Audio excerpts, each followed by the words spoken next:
Sports concussions are a problem both at the pro level and at our local schools. The WNCN investigation last year found some local schools had football helmets that did not receive the highest safety ratings. So now we followed up with the schools to see what changes they've made. WNCN investigates. Jonathan Rodriguez has the story.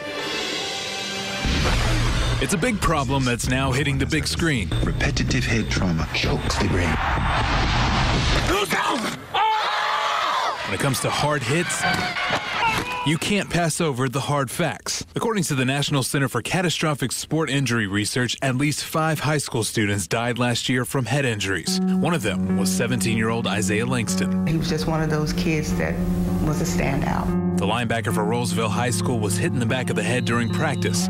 2 days later, he collapsed on the field. He was just the life of the party. Anywhere he went, he brought positive energy. Concussion prevention is something safety experts are still trying to tackle. So we just finished 11 years of collecting data on field with our football players. Last year, WNCN introduced you to Dr. Stefan Duma from Virginia Tech. We're going to drop this. He says some helmets should be sidelined. And after 8 years, his research kicked off a new 5-star rating system. If you switch from a 1-star to a 4-star helmet, you reduce your risk of concussion by over 50%. Our WNCN investigation last year found most schools are using 3 to 5-star ranked helmets. But in Granville County, 3 schools had a total of 60 helmets in its inventory, which under Duma's system only received 2 stars.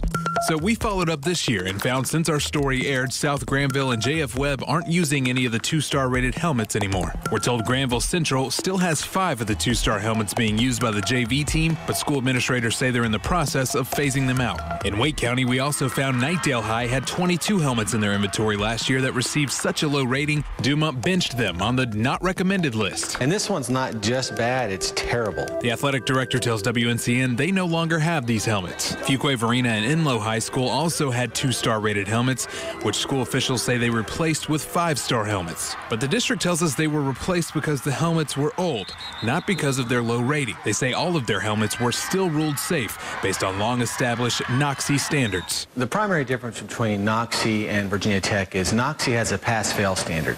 So you have a acceleration threshold and you need to get below that. Some helmets are just below and some are far below.